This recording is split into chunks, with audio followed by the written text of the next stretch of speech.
Everyone thinks that money makes images better. Bigger budget, bigger lights, more setups. But when I watched Sinners, I saw the opposite. Some of the best shots in the entire film were lit with one light. And it didn't feel cheap, it felt intentional, controlled, precise. Because cinematic lighting was never about adding more, it is about knowing what to take away. In this video, you're going to learn how to create a cinematic image with just one light. Nothing expensive, nothing fancy, no expensive cameras, just powerful yet simple lighting techniques that will improve your videos dramatically. Let's get into it.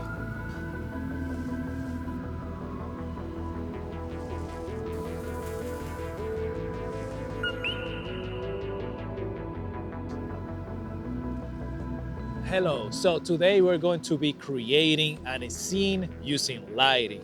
And notice how I said creating and not recreating.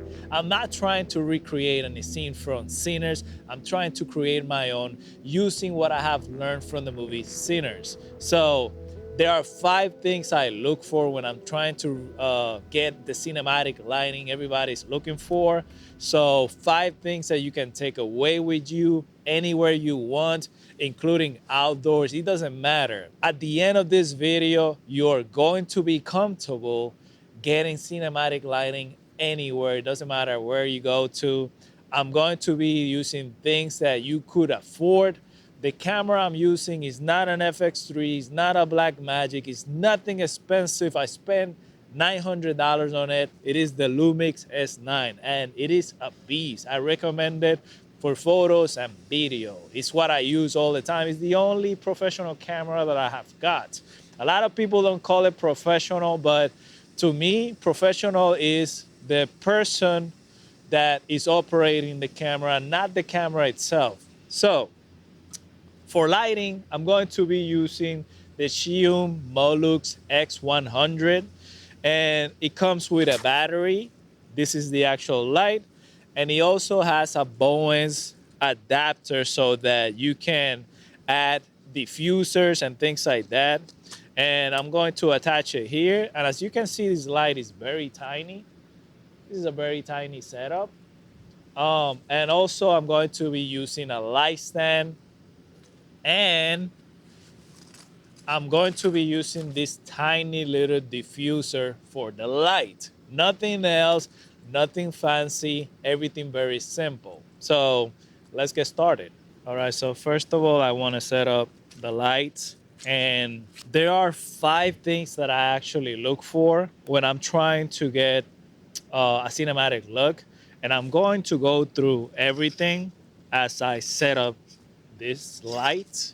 We're going to be using something that is called motivated lighting. So basically, what motivated lighting is using the lighting that you see in your environment. For example, the practical lighting that you see in my environment right now, I am going to set up my key light in order to sell out the effect that that light is actually lighting my face or lighting the subject.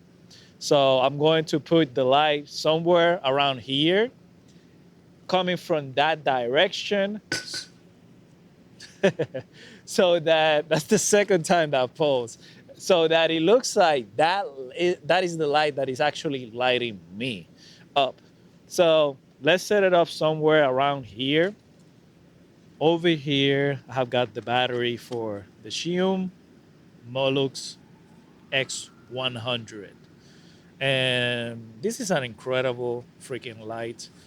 I've got another light downstairs, and it is also a great light, but after using something this small, I'm never using a bigger light. I'm not gonna say never, but at least for my content creation purposes, I'm not gonna use anything bigger than this because just look at this. This is the light itself. The whole setup is right here. Very tiny. Like Why would I get anything bigger than this when this can do the job? I want to use this diffuser because it's really tiny, honestly.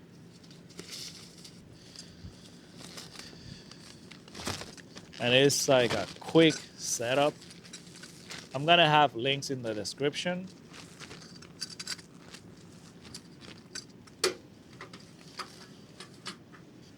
All right, so I'm going to turn this on. This light has a lot of advantages.